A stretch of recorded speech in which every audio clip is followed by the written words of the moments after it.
Good morning, everybody. To God be the glory. Let us give God some praise this morning. Amen. Amen. We trust and believe that we all had a blessed Thanksgiving.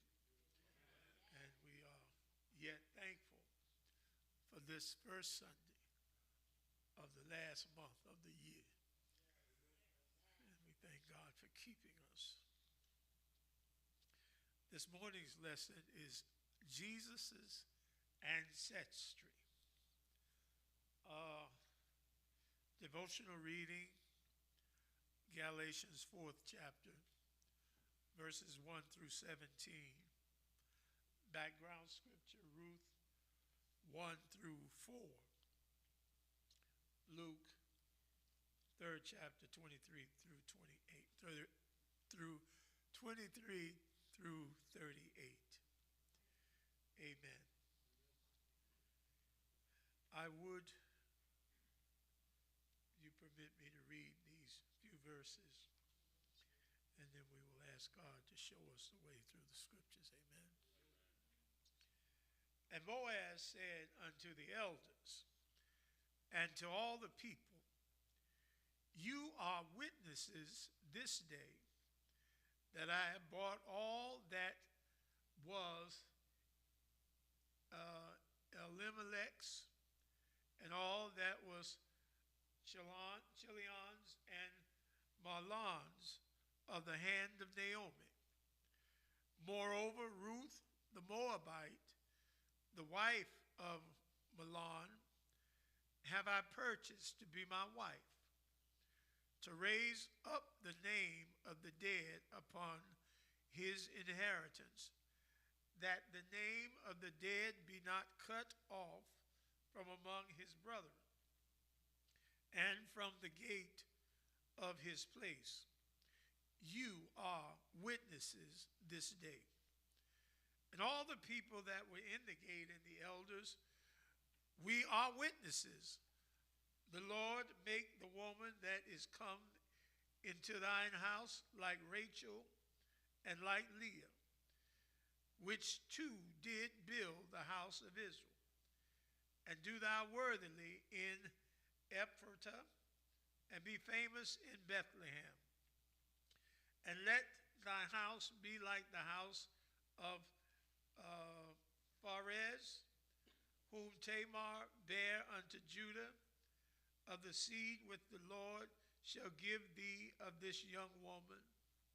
So Boaz took Ruth, and she was his wife. And when he went into her, the Lord gave her conception, and she bare a son.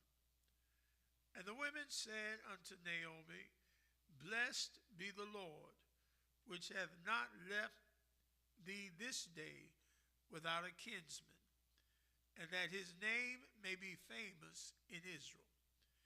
And he shall be unto thee a restorer of thy life, and a nourisher of thine old age. For thy daughter-in-law, which loveth thee, which is better to thee than 7 sons, hath borne him. And Naomi took the child, and laid it in her bosom, and became nurse unto it. And the women her neighbors gave it a name, saying, There is a son born to Naomi.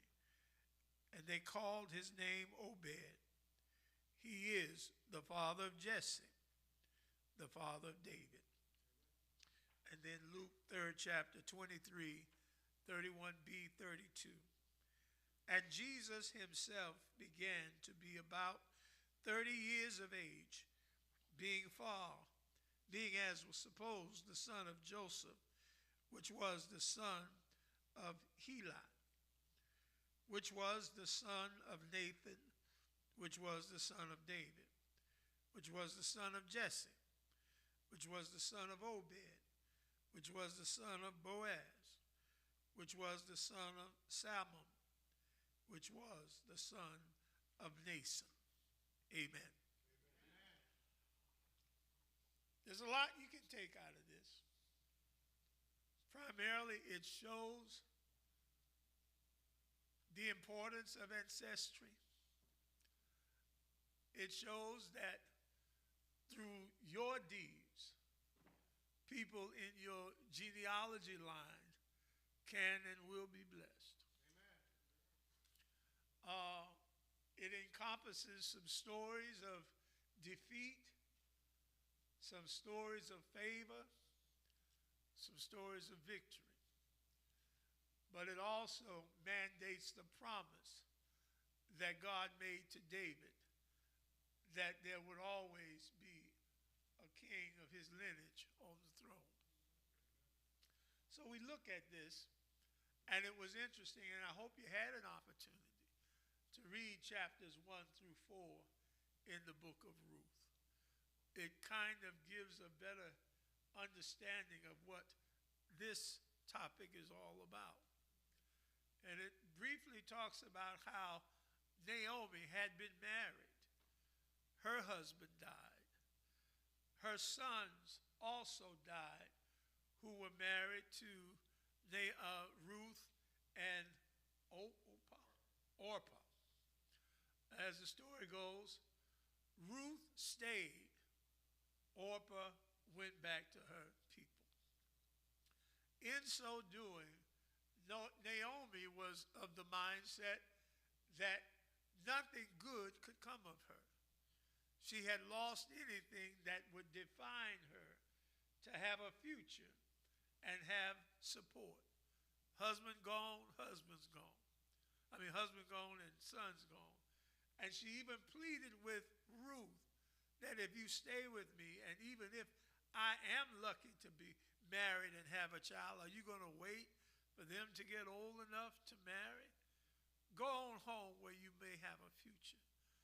But something in Ruth that she saw in Naomi told her to stay where she was. And history lets us know that the Moabites, along with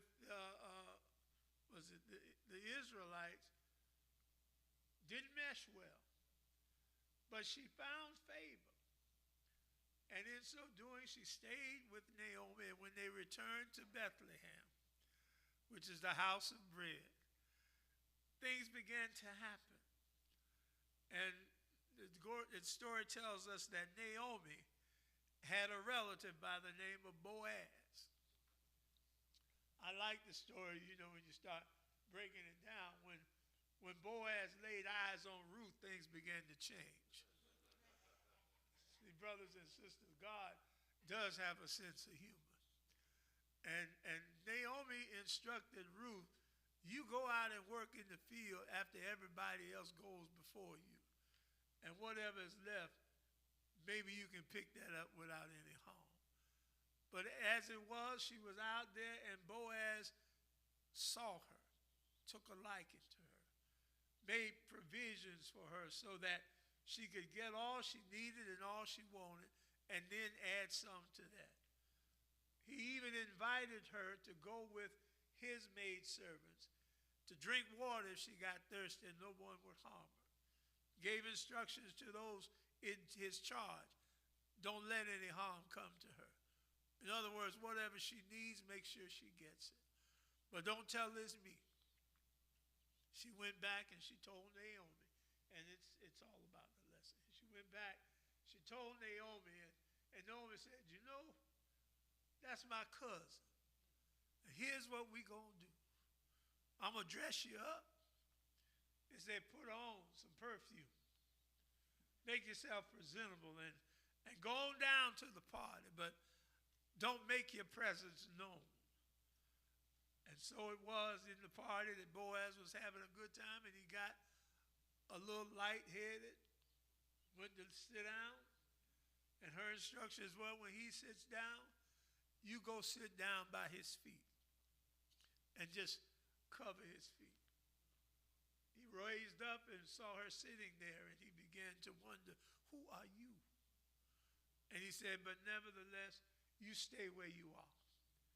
Long story short, he married her in so marrying her, he made he bought everything that was in her inheritance to make her whole.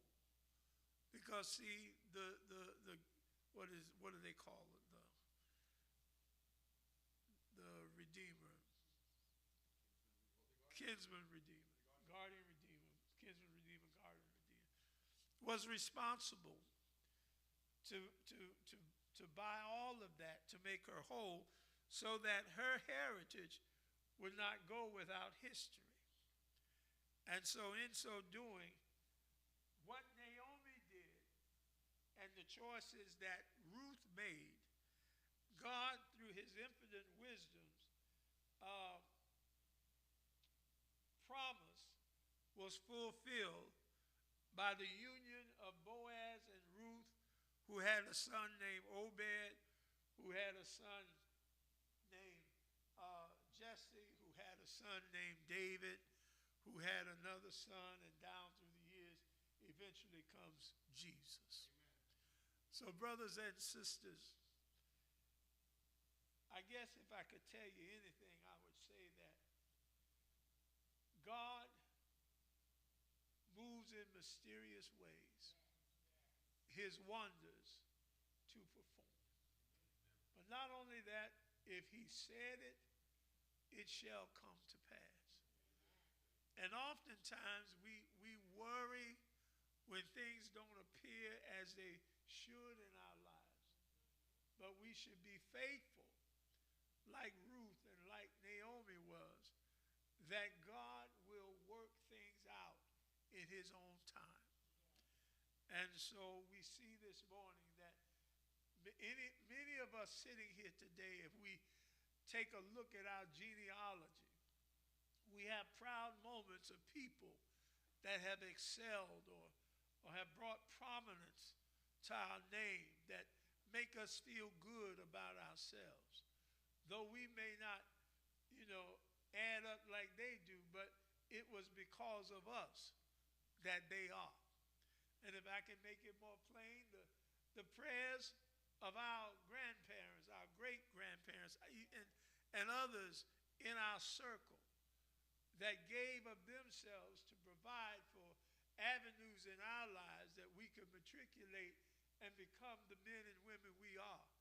They gave up all they had to make sure you had opportunities to be who you are. There wouldn't be a Ray, there wouldn't be a Brother Wilson or a Deacon Wade if people before him had not had the insight to raise him the right way, to expose him to the right things. And when they talk about that Jesus was of age and was teaching in the temple, all those things came about because of the lineage, because of his upbringing and his understanding of his responsibilities at that time in his life. That's why it's important for us when we raise our children, that we raise them in steps of understanding, so that at appointed times in their lives, they are more adherent to what their responsibilities are. Men, at some point in our lives, everybody's had that talk with daddy. Some of us found we kind of understood better than daddy trying to tell us. But it was those times. Women, there were times that you had those secret conversations with mama to help you understand the changes going on in your body. But it was so that you could be prepared, so that you could continue to walk therein. And so it just helps us to understand that Jesus, too, had a genealogy. He had people that were prominent.